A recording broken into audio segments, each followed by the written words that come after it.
अब फ्रैक्शन पे आ जाते हैं। फ्रैक्शन और रेशनल नंबर का डिफरेंस आपको समझना है, ठीक है ना। फ्रैक्शन देखिए क्या है, the number of the form A upon B where A and B are natural numbers, ठीक है। यानी ऐसा नंबर जो कि इस फॉर्म में हो और इसमें दोनों नंबर नेचुरल हो। आप देखिए यहाँ पे 2/3, 3/8, 11/5 ये सब के सब पॉजिटिव नंबर है। इसमें कहीं ज़ीरो यूज़ नहीं हुआ है, ठीक, और ना ही कहीं माइनस का साइन लगा हुआ है। तो अगर ये पॉजिटिव न्यूमरेटर और डिनोमिनेटर हैं तो आप उसको क्या बोलोगे, फ्रैक्शन बोल सकते हो। हालांकि ये रेशनल नंबर भी है। जैसे हमने बोला कि 2 क्या है आपका, 2 नेचुरल भी है, होल भी है और इंटीजर भी है, ठीक है ना। उसी तरह से अभी हम जब पॉजिटिव नंबर लेंगे तब उसको सिर्फ फ्रैक्शन कह सकते हैं और साथ ही साथ रेशनल नंबर भी कह सकते हैं। लेकिन अगर इसमें कहीं भी नेगेटिव साइन आ गया तब ये सिर्फ और सिर्फ रेशनल हो सकता है, फ्रैक्शन नहीं हो सकता है। मतलब पॉजिटिव साइन के साथ न्यूमरेटर और डिनोमिनेटर हो तो वो फ्रैक्शन या फिर रेशनल नंबर दोनों कह सकते हो। लेकिन अगर एक भी साइन नेगेटिव हो गया तब वो सिर्फ और सिर्फ रेशनल नंबर होगा, फ्रैक्शन नहीं हो सकता, ठीक है।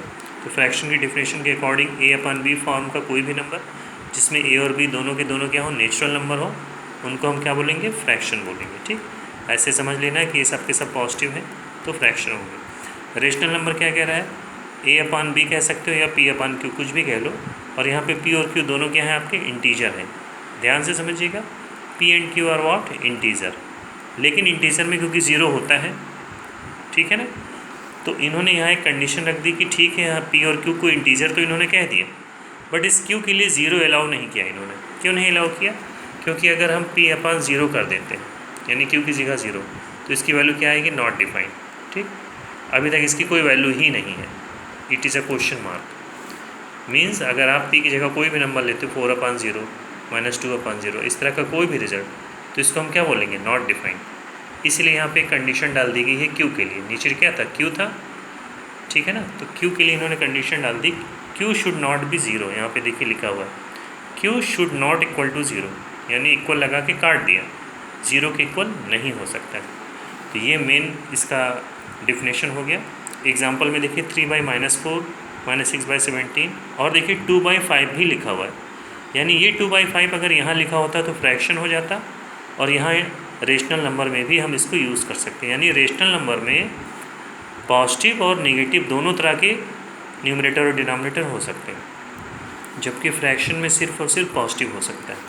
तो 2/5 के लिए आपके पास दो आंसर है। आप कह सकते हो 2/5 फ्रैक्शन भी है या आप कह दो 2/5 रेशनल नंबर है। लेकिन 3/-4 या फिर -6/17 इस तरह के जो भी नंबर्स के फॉर्म होंगी उसको सिर्फ और सिर्फ आप क्या बोलोगे, रेशनल नंबर बोलोगे। इनको आप फ्रैक्शन नहीं बोल सकते क्योंकि इसमें नेगेटिव साइन यूज़ हो गया है, ठीक है ना। और आपके डिफिनेशन के अकॉर्डिंग नेगेटिव साइन सिर्फ रेशनल नंबर में यूज़ हो सकता है, फ्रैक्शन में यूज़ नहीं होगा, ओके। तो आज के लिए इतना ही रखिए। आप इस डेफिनेशंस को लर्न करिएगा, नंबर सिस्टम्स को रीड करिएगा। मैं इस पेज को सेंड कर दे रहा हूँ, फिर मैं बाकी चीज़ें आपको नेक्स्ट टर्म पे बताऊँगा। अभी भी मैं बता सकता हूँ, वीडियो की लेंथ की वजह से मुझे रुकना पड़ जाता है, ठीक है। तो आप आराम से पढ़ें और इन चीज़ों की स्टडी कर लेना। Thank you class.